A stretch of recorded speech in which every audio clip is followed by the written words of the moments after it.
All right, so we are recording now. Okay, so thank you all for attending today. I know cybersecurity is not one of the most exciting topics to talk about, and a lot of us tend to avoid talking about it if we can, a lot of times, because if we can pretend that it's not an issue, we can pretend that it doesn't affect us.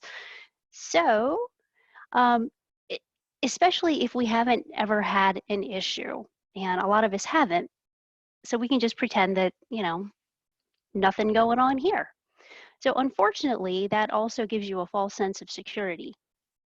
And you've probably already had an issue, you just don't know it yet. So what we're going to do today is talk about some of the emerging threats that we're seeing for 2020, especially as it revolves around the COVID-19 issue. So I'm going to talk about some of the things that you need to be aware of. We're going to cover how to protect your privacy in this new version of the online world that we're all living in at this point, how to manage a large number of passwords, and how not to manage them as well. And you've probably all heard plenty about the dark web, and that's that place where the bad guy in the hoodie hangs out and steals all of your information from his mom's basement. So I'm going to explain what the dark web really is and the different types of things that happen there. And I'm also going to talk about zero trust and the types of relationships. Excuse me here for just a second. Sorry about that. I didn't want to cough in my mic. So we're going to talk about zero trust relationships and security and why that's a good thing.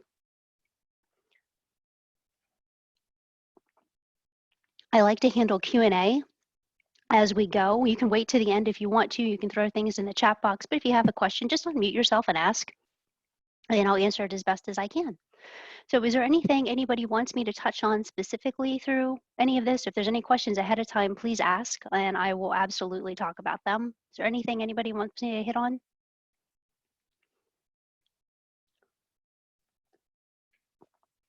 All right, perfect. Nothing. I can just breeze right through this then.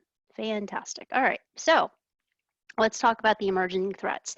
So are you on a hacker's radar? And how do you know if you are?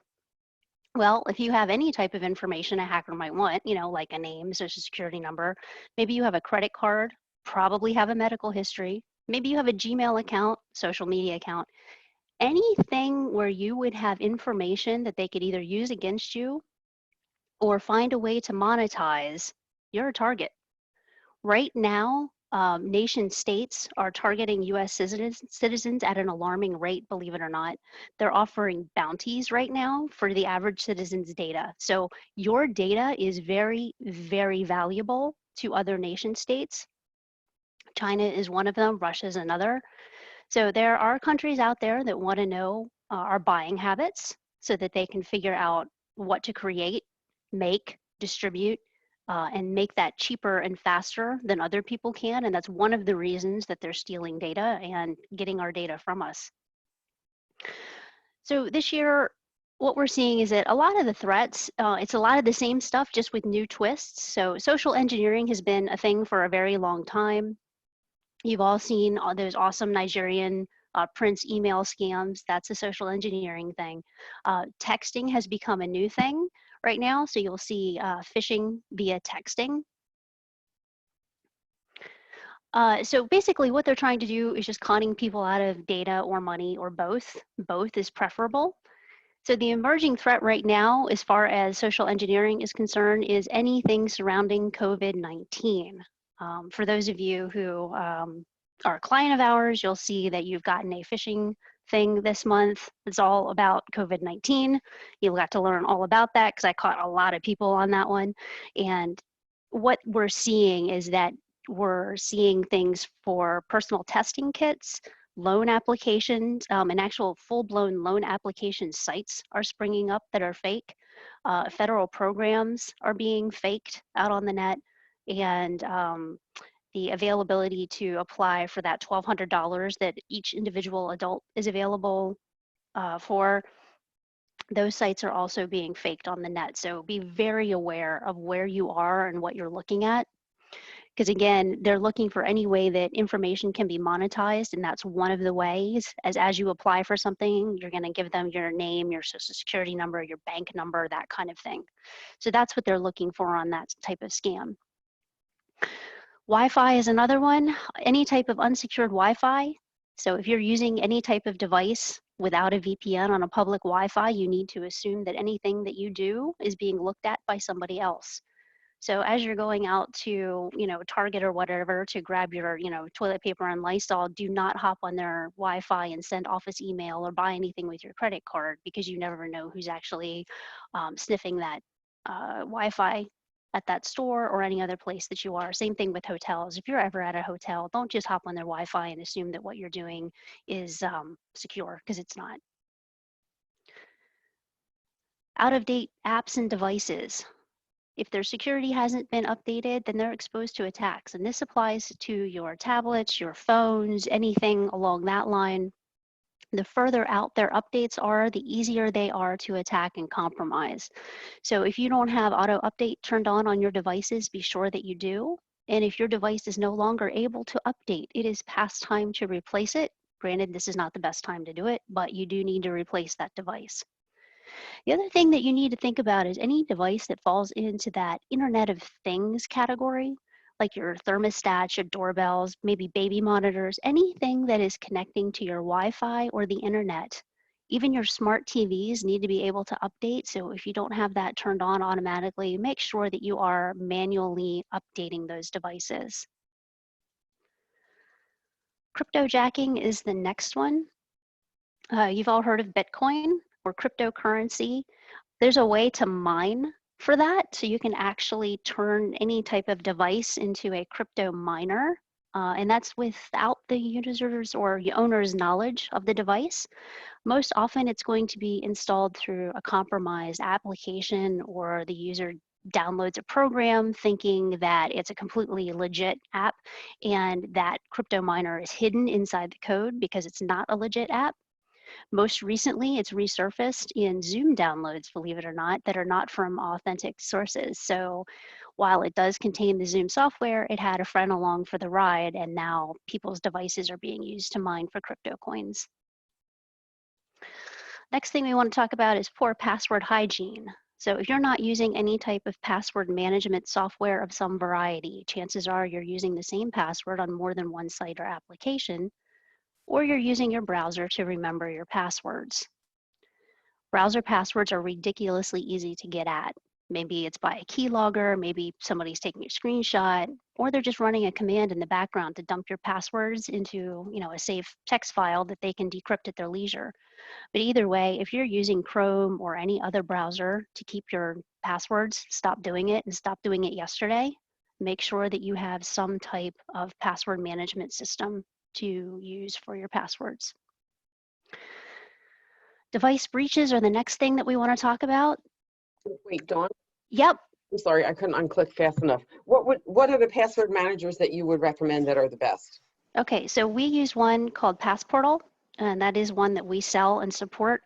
We love it. It works beautifully. It works very, very well in a business environment, especially if you have accounts that share passwords.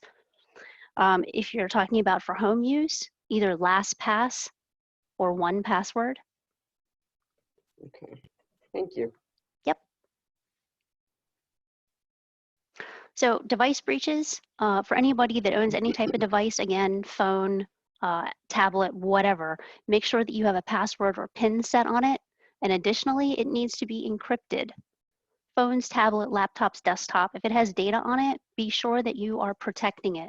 If it grows legs and it's not protected, you literally just gave away the keys to your kingdom, because somebody will have your data, and they're going to have it faster than you possibly think that they could. Ransomware, believe it or not, is still going strong. It's usually launched from clicking a link in an email or an ad, or even a text if you're on a mobile device. Ransomware on devices is ramping up now. Previously, if you had a backup, it would just simply be restored. The new twist on this is if you have a business or agency that has any type of protected data, they're going to extort you to pay the ransom anyway, or they will release the data. So you can now literally start a business and buy software as a service for ransomware. So I'm really literally in the wrong business these days. I could actually go out on the dark web, buy software as a service for ransomware, kick that up, and start extorting everybody for money. And it would only cost me about $100 a month for the software. So all things considered, it's a pretty good deal. I saw the dashboard the other day for it. They were showing it, and it literally looks like a cross between any other antivirus software platform and some of the threat vectors that we would see on a like an MDR, managed detection and response system. So it's all the things that we as an MSP would be used to seeing. It looks almost exactly like that. So those are the emerging threats that we're seeing right now, and those are pretty recent, like within the last week or so. Next thing I want to talk about is privacy, and do you actually have any anymore? I mean, it feels like we don't.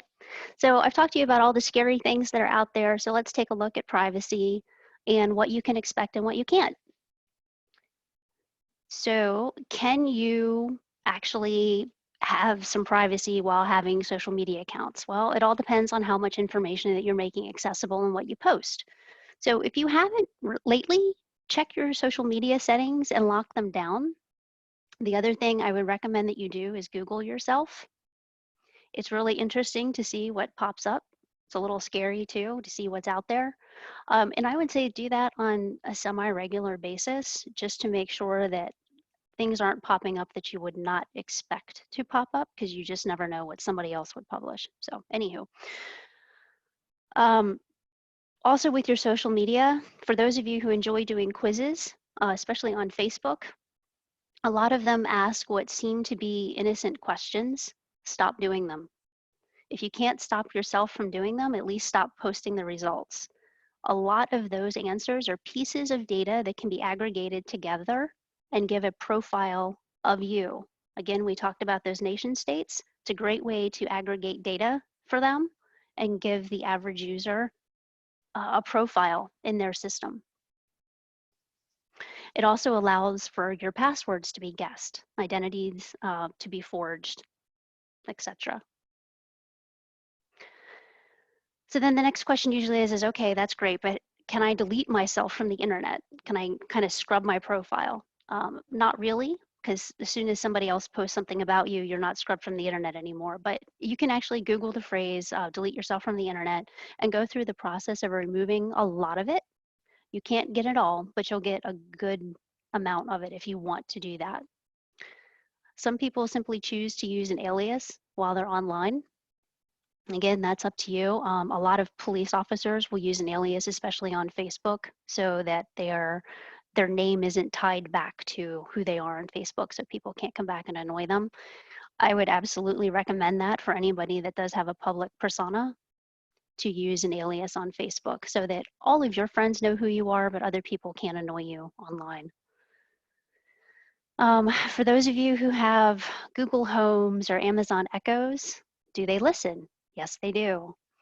Does it matter at home? Well, I mean, as long as you're not talking about anything personal, you have to think of those devices as a nosy neighbor, essentially.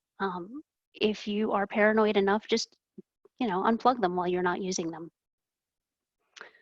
And then make sure that you log out of your PC or lock the screen anytime that you step away from it. I mean, yes, I'm sure you trust the people that you live with, but occasionally, maybe your kid sits down at your work PC and does something that they shouldn't. That's the last thing that you need, is to have, an HR policy issue or something like that from an honest mistake from one of your kids. So just log out. And again, with your home Wi-Fi, make sure that you change the password on your device. Never use public Wi-Fi to do anything that involves money without a VPN. You're going to hear that one over and over from me. So let's take a look at some other statistics for privacy. What we have found is that about 1 in 4 people are fine sharing their information, which I thought was actually really high. 51% will share information if they're getting something in return. So, hey, I would like your username, maybe your email address, and I'll send you a coupon, that kind of thing. A lot of people will do that. About 81% of parents are concerned about how companies are using their child's data. And apparently the other, 19% don't care. That seems really strange, but whatever. 56% will share their location for a coupon or discount, which I found really interesting. I don't ever want my phone to know where I am unless I need it for something very specific. So you may want to take a look at what applications are actually accessing where you are at any given time. A lot of places use something called geofencing. So if you're anywhere within a certain distance from their area, they can actually push a coupon or an ad or an alert to your phone. That's how geofencing works.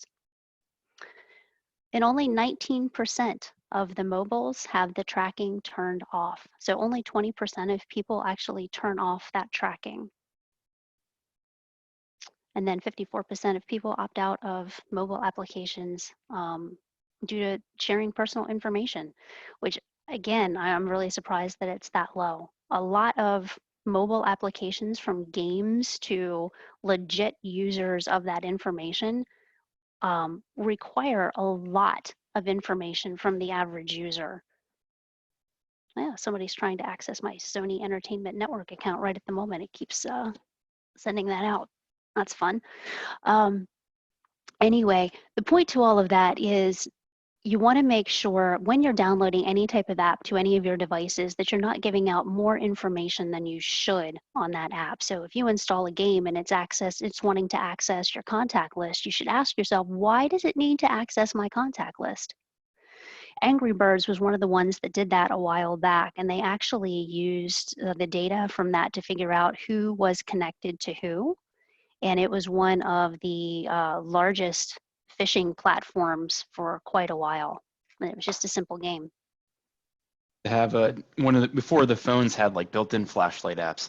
I downloaded an app for my old Android that was just like to activate your flashlight on your phone, and it Yep. wanted all kinds of information. I'm like, why would you need that for a flashlight? So I didn't download it. Same kind of thing. That was another one of the biggest offenders of that was that flashlight app, and it was being used to harvest data. And what they found with the Angry Birds app and the Flashword app, they were both very effective, and they were very effective in the DoD community. So they were harvesting data to see who was connected to who and who talked to who. And they were intercepting some of the emails going back and forth and some of the texting going back and forth. So that's what it was being used for from those two apps specifically. That's a little scary. It's really scary. So again, be very careful on how much data that you're actually letting your applications use, because you just don't know how it's being aggregated on the backside. So that said, where does all of that information go? Well, we tell a lot of the brands that we interact with some of the information that we share to get something valuable in return. And some of that is like email addresses or our phone number. And then we tell the internet that we don't want our data stored or used in any way. So we end up keeping cookies on our PC, which stores the data, but delete the search history out, which doesn't make any sense, because what the cookies actually do on your PC is they track who was at any website and the information that you gave them. So deleting off, where you've been doesn't delete out that cookie or the information that somebody's already gathered on you. So there's a really interesting balance between privacy and convenience, and the amount of information that you give up for convenience really is not a balance anymore. So you have to consider what is convenient for you versus how much you value your privacy on the end. So the point to all of this, where does your information actually go versus what's stored, what's not stored? So your email address, actually, 85% of the email addresses that are gathered are actually sold. And a lot of that selling, again, is data aggregation coming back and forth. They're continually gathered, they're resold, they're cleaned from lists. Most of it's used by marketers. But as we know, it's also used for phishing emails, depending on who it gets sold to. So only about 15% of emails aren't sold regularly, and most of those are just dead addresses, group mailboxes, things that you would normally clean from a marketing list. So most people aren't aware of that. They're not even aware that it's occurring, that it's being, again, aggregated in the background, sold and resold. So companies, even though they have a privacy policy, can share it with sister companies or holding companies to be targeted by other brands with the same owner. So kind of like if you give your email address to Old Navy, Banana Republic can use it, The Gap can use it, and I think, is it Lululemon is also a part of that group, but there's a couple other groups inside of that, and then they can all then send you email. And I already talked about phone pieces there. So, all right, so there's that. There's where your info goes. So ways to protect your privacy. For those of you who haven't heard me say this before, the Have I Been Pwned website, you can put any of your email addresses in there. It will tell you if any of your data from that particular website has been in a breach, or whether or not your password has been leaked from any of those sites as well. I would absolutely recommend that you check that on the regular. If you have a Office 365 business account, there is a way to use Power Automate to check that for you, and it'll actually send you an email anytime that there's a new breach loaded onto Have I Been Pwned. You can use temporary email addresses if you want to do an online sign up so you're not actually giving out your personal email address. There's a place called 10-Minute Mail that you can use. If you are a Gmail user, did somebody start to talk there for just a second? No, okay. If you're a Gmail user, you can actually add your user name plus website.com at gmail.com, and it'll create basically a temporary email for you for that site, and all of the email will be marked that way so you know who's coming and going off of that. Say that again, Dawn. The Gmail one, so it's your user. So like if you wanted to use like jtroy at jtroy.facebook.com at gmail.com, you could do that. Ah, okay. And that way you know exactly where any additional information, or if that email got pulled for marketing, you'd know exactly where it came from. Cool. Which site essentially sold your data. Yeah. Okay. And this one, again, this is kind of common sense, but if you can't confirm who you're talking to, don't give out your data. Don't be afraid to say no to people. Because people do it automatically, not thinking about it a lot. And you do it a lot more than you think that you do. Make sure that you're using a password manager. I don't care what you use, just don't use your browser for it. Does everybody know what multi-factor authentication is?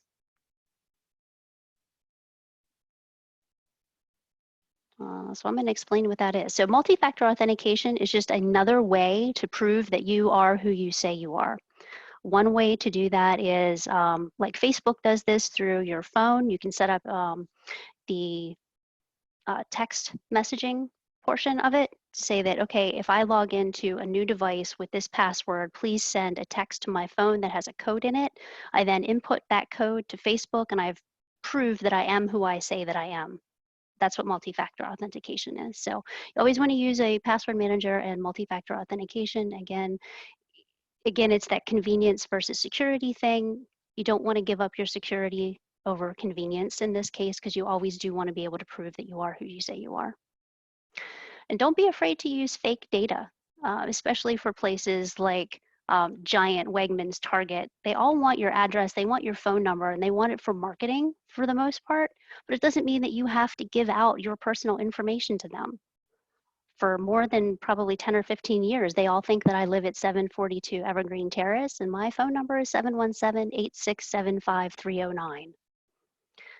And every single time I go to Target and they ask me for my phone number, I give that, and she giggles every single day. The pharmacist thinks it's hilarious. So completely fine to do that.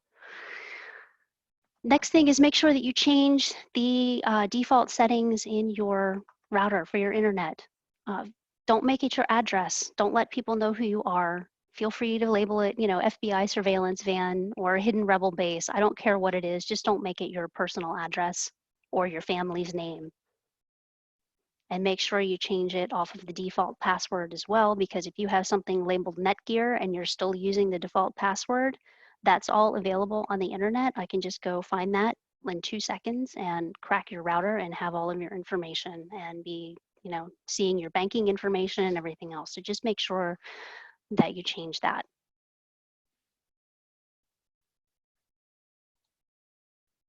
All right.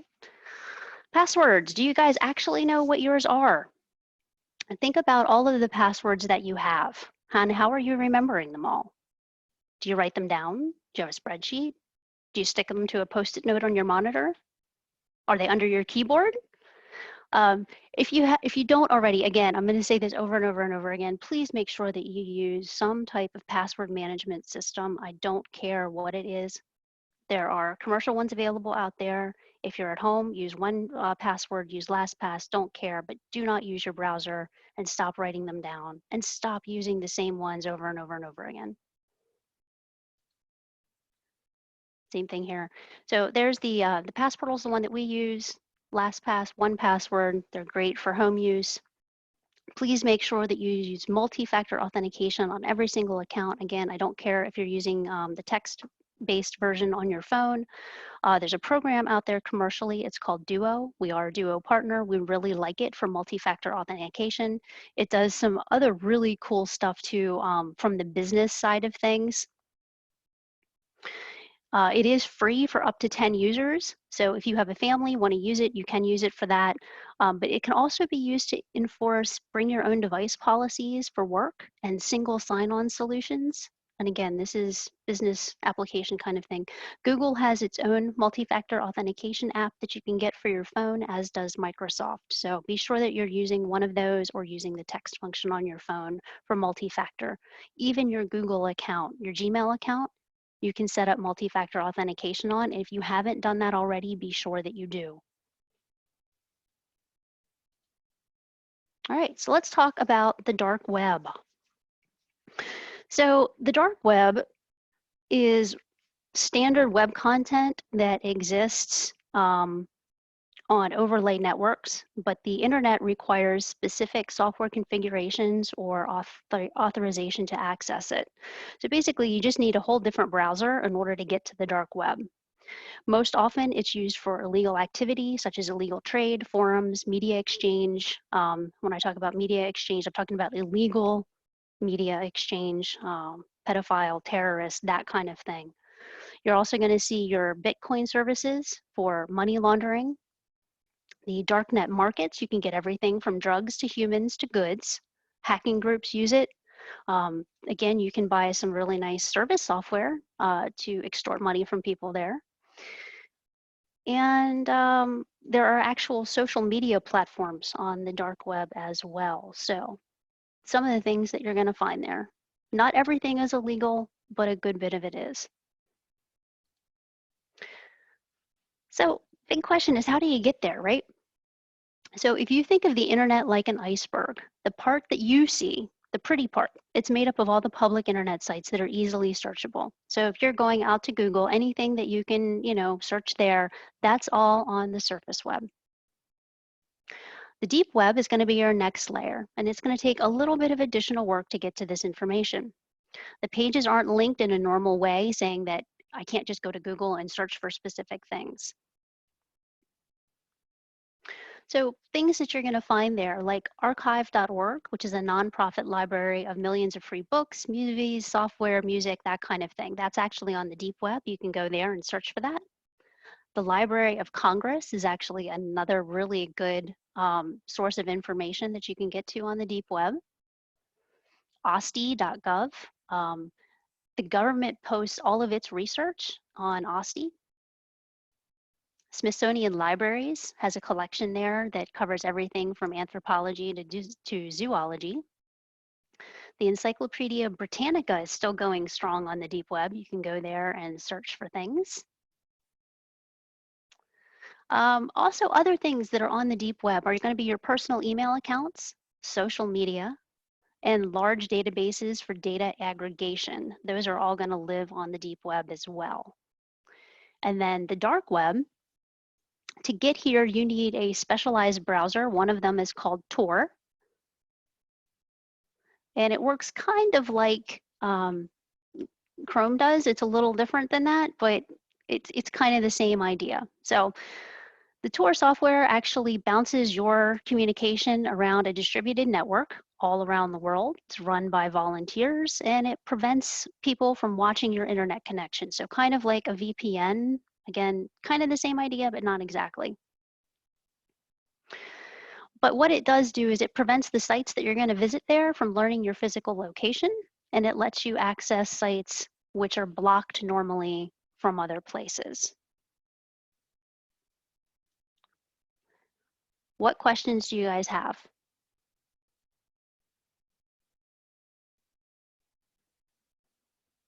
All right, I'm going to assume we're all good with that. Okay, so interesting information that you can purchase on the dark web. So you guys are worth about $1,200. The average person, that's what you're worth. Yeah, I know, that's scary. And actually, you're worth less than that now. This is from about a year ago. You're really only worth about $125 now.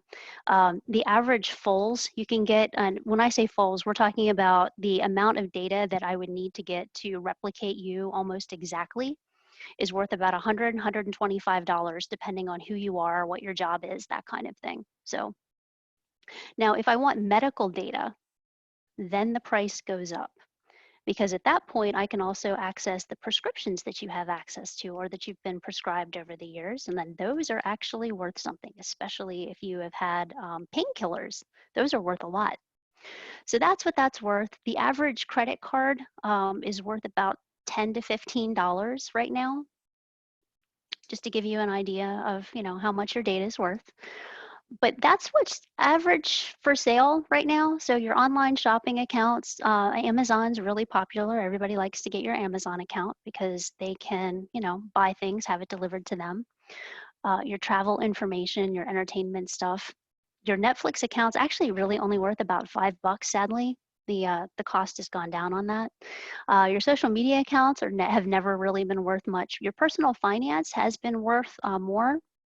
Right now, the average person with a really good credit score, they're actually, it's really kind of funny. You can buy the average person may not have a great credit score, but you can buy a really good person with a better credit score for a little bit more money. So for about $125, I could go purchase somebody's ID that has, you know, a credit score of 800 to 850. So they kind of curate their collections of people and they aggregate that data in the background. So, you know, if you just want the average person, you're going to, you know, 50, 60 bucks. But if you want somebody that has a good credit score and to get their identity, it's going to cost you a little bit more. The average email account is worth about $5 right now. Same thing with the dating apps. Food delivery right now, again, not worth a whole lot. Delivery accounts, the same kind of thing. But I mean, like I said, the average person, you're just not worth all that much. It's actually very inexpensive to go buy your details. And as of yesterday, just looking to see if they actually gave us a number. I was on a call with a couple of the people that were FBI agents, and they were saying that the average kit right now is about $50 for an ID. So that's what you all are worth, in case you wondered. So how do you track all of this data? Because all of your data is in the wild somewhere. It's just a matter of how much of it is readily available and whether it's something that you posted or whether it was from a breach. But how do you get that genie in the bottle once it's out? Well, it's very difficult to do. So while you can delete some of it, doesn't mean that it hasn't been replicated or saved somewhere. So what you want to think about is determining what data your organization or you personally are concerned about. How valuable is it? What kind of damage would it do? And what data do we have that would need to be reported if it got out? So, you know, what about credentials? Would it damage your brand or reputation? You know, that kind of thing. You want to think about, especially, you know, personal stuff. You know, how much stuff do you really have and what is it tied to? Especially if you're a business owner, you really want to think about it at that point. So again, that Have I Been Pwned website, see if your information has been, you know, turned up somewhere. See if you've been involved in a breach. The other thing I would recommend for any business is that you, yeah, somebody just posted about how funny it is that how much we're worth is, the amount of the stimulus check. It is kind of funny. So if you seed your internal system with a fake account, if you see that it's gotten out somewhere, you'll know what system that breach came from. So I think that's an interesting thing to do. We always have at least one fake account on all of our business accounts so that we can monitor that kind of thing. We also partner with monitoring services that can monitor all of your business accounts and continually report on them. And it also allows you to, train your employees on, what not to click on, what types of information they shouldn't be giving out by testing them repeatedly. We also recommend that you set up some type of intrusion and detection and prevention. And it looks at anything coming in, but it also looks at internal behaviors and whether that's employee behaviors or what's going on inside of a network. If you have a business, it'll look at those behaviors too, and it'll flag anything that isn't normal. Hey, Dawn. Yep. On the intrusion detection and prevention, like Yep. what do you use for that? What is it? Excuse me for just a second.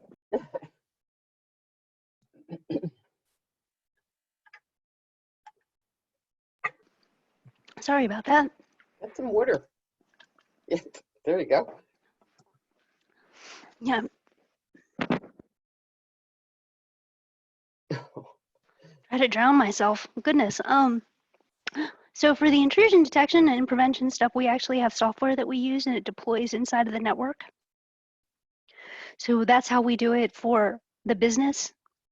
On the personal side, we're actually looking at something right now because so many people have switched to working from home and they may be using their personal machines that aren't a business box or a laptop or whatever the case might be. So we're putting together something very specific for that. So it will watch what's going on the box. If there's something that needs to be alerted, making sure that there is a business platform antivirus on it, that kind of thing. Yeah, Dave's handing me more water because apparently I'm dying slowly. There we go. Okay.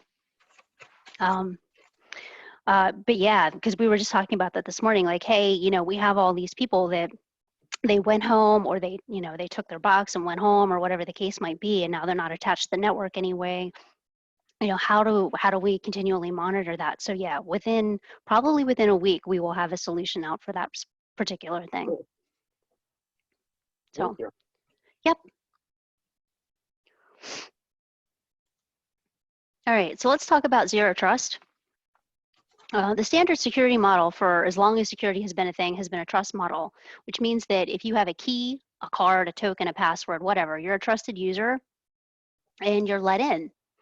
And it will get you into the building, the account, the network, whatever that situation is. But that stance is no longer acceptable in the current security landscape that we're all living in.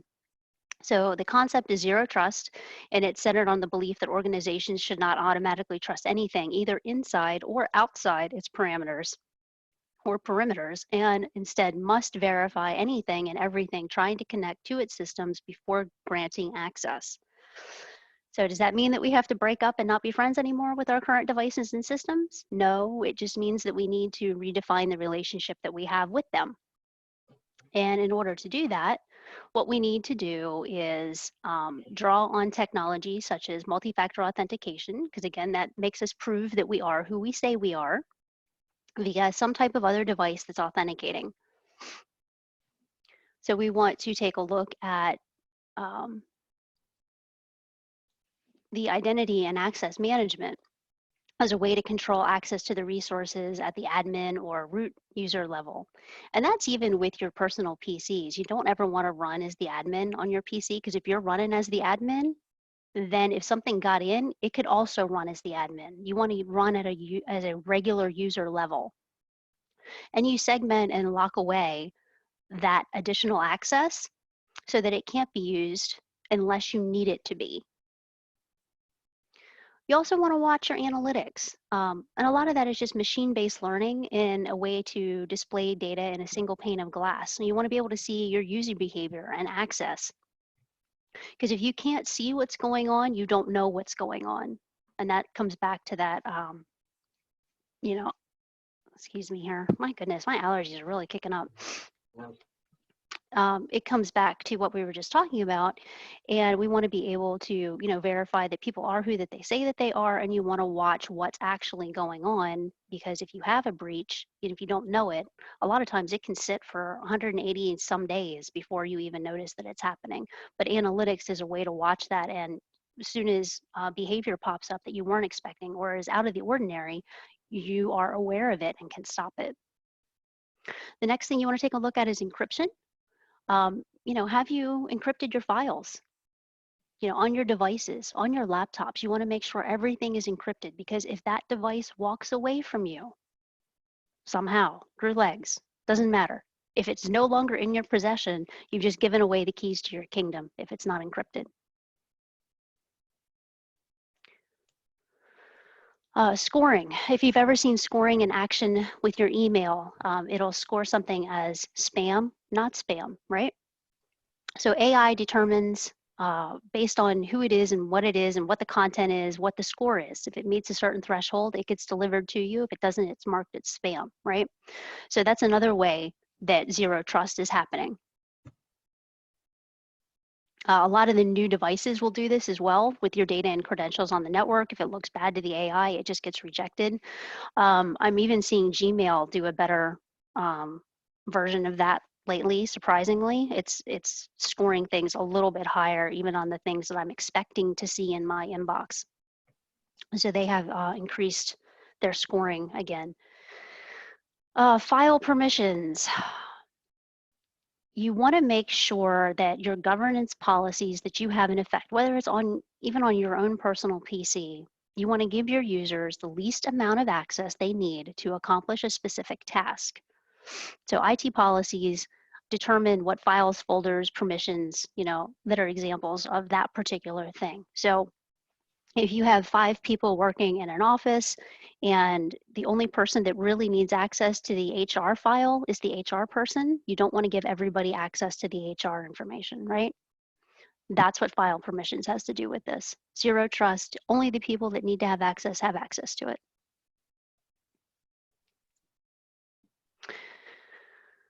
So make sure that you train your users, and that's even yourselves. Make sure that you're implementing that multi-factor authentication. Be sure that if you do have a bring your own device policy, you get the devices registered and everybody's following the exact same policy. Make sure that you're doing a really good backup, because if you need to come back from some type of horrific incident, if you don't have all your data, there's no way to get it back at that point, especially if it's been ransomware compromised, that kind of thing. Make sure you have a really, really good backup, and it's tested every single time it runs. Encrypt your emails, and if you have a policy, be sure that you're enforcing it. There's no reason to have a policy if you're not going to enforce it.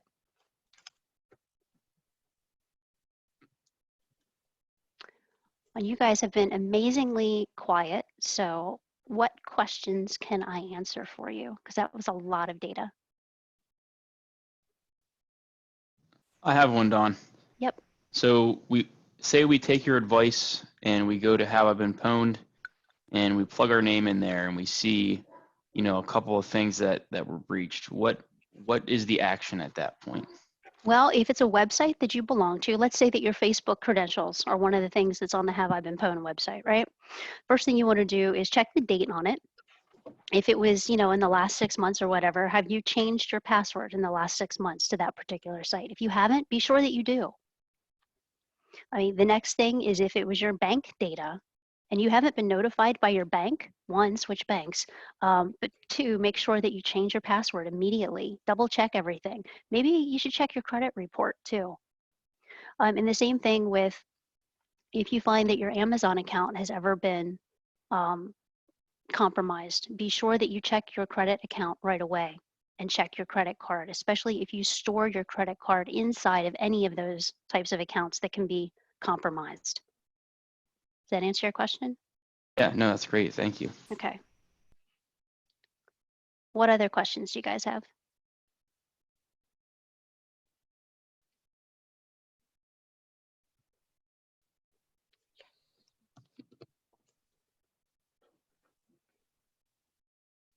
All right, sweet. Answered every single one of your questions. All right, well, then in that case, on Tuesday, Dave is doing a Excel training class because Excel is not my forte. So he's handling that. So if anybody wants to hang out for that, that'll be on Tuesday, same bat time, same bat channel. On Friday, I'm doing Outlook Advanced. So we'll be talking about rules and all the cool things that you can set up inside of Outlook to do a lot of the heavy lifting for you. So it'll be a lot of Outlook in automation. And again, same bat time, same bat channel. They're going to be Tuesdays and Fridays at 11 a.m. And then on Wednesdays, we have a Wednesday wind down. It runs from 5 to 6 o'clock in the evening. We've actually found, I think, Balderdash the other day that we can play during the wind down. So drunken Balderdash might be fun. So hopefully we'll see you for one of those. And I think that's it. Everybody have a fantastic holiday weekend, and hopefully we will see you next week. Thanks, Dawn, Dave, Yeah, and thanks. Noel. Thanks, Dawn. Yep, see you guys. See ya. Have a nice weekend. You too.